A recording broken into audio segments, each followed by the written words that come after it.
So even though our market and economy is oftentimes looked at one of the most advanced out of the region, along with Brazil, gender equity is heartbreaking, really.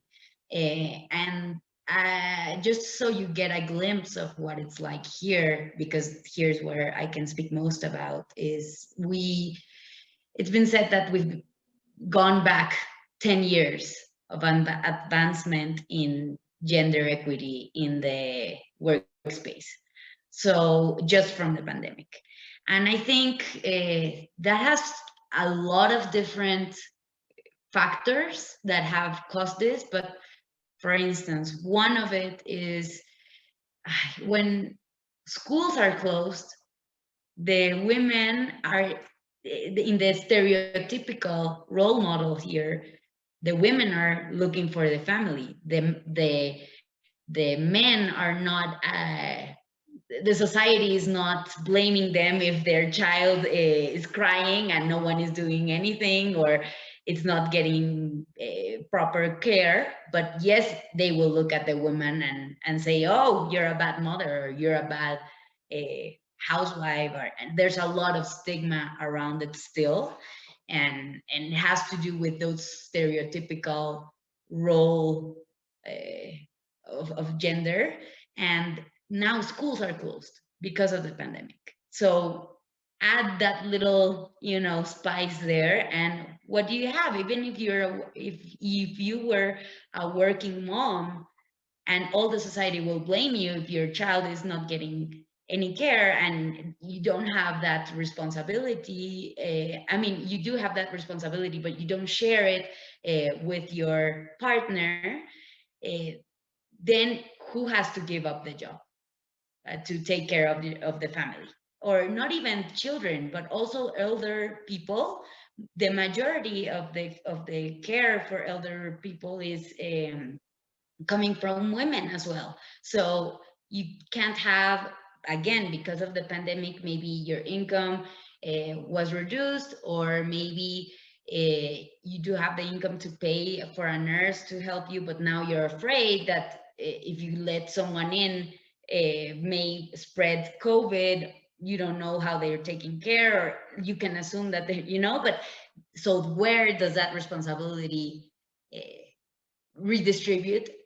Most of the time is in the woman. So take that into account when you have to work. And there has been some studies that say it's worse for women, also because it highlights stereotypical gender roles. So it's not professional to have your child in a Zoom call, but you also have to take care of your child, or it's crying or something, and the man is kind of unattached from this in this traditional view of gender roles. No, so that also comes into place, and I think it's a number of factors. But yes, I can confirm that unfortunately we've gone back many years in terms of gender equity in the workforce. And I guess I would only ask that people look at the numbers, because women and diverse team, not only women but diverse teams, excel in their development, in their outcomes, in their performance. And also as a lender entity, or allocating capital, women repay on time, and they're quite reliable. Yeah, you as an investor, you're glad to have women in your portfolio, because default is rare amongst women. And also, when you invest in women, it's been proven that around 90% of that will return in the community's development, because they invest their income in health, education for their families. So it's not about just the impact of that one entity or that one founder. It's about the impact that they will also have in their community. So yes, it's terrible, but I'm sure that people will look at the numbers, and we have to be those ambassadors to say the numbers don't lie, and that is not true. Women are great for business and for society and the planet